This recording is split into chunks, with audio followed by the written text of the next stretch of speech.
Alain, bienvenue au Barki.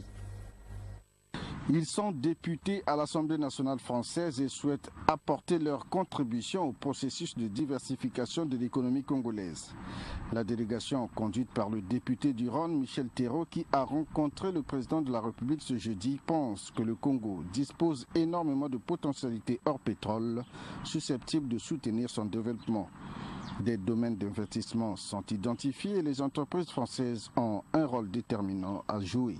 On a évoqué effectivement la question qui est un peu fondamentale de la diversification de l'économie congolaise. On ne peut pas vivre indéfiniment de la rente pétrolière, surtout lorsque celle-ci est de moindre rentabilité. Donc il faut essayer d'aider à cette diversification.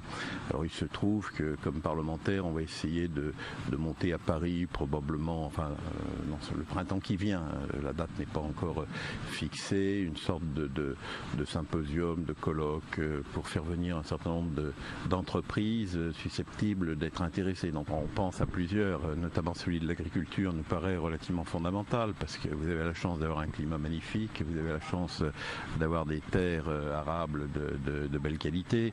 Aujourd'hui, la politique de désenclavement du Congo est une réalité, les infrastructures sont là, donc il y a matière à faire, à développer fortement ce processus.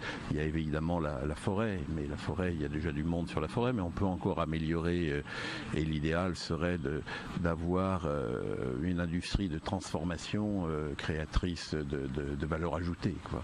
L'actualité politique en France ainsi que les réformes institutionnelles intervenues au Congo ont également marqué cet entretien avec le président de la République, Denis Sassou Nguesso. La France, comme vous le savez, vient de connaître quelques bouleversements politiques. Certains avaient été prévus, d'autres un peu moins. Et puis on tenait à venir faire le point un petit peu après les grandes réformes que vous avez connues chez vous. D'abord la réforme institutionnelle et puis cet événement on a suivi, qui est l'élection présidentielle. Donc c'était pour nous l'occasion de faire un point d'étape un petit peu important, quoi.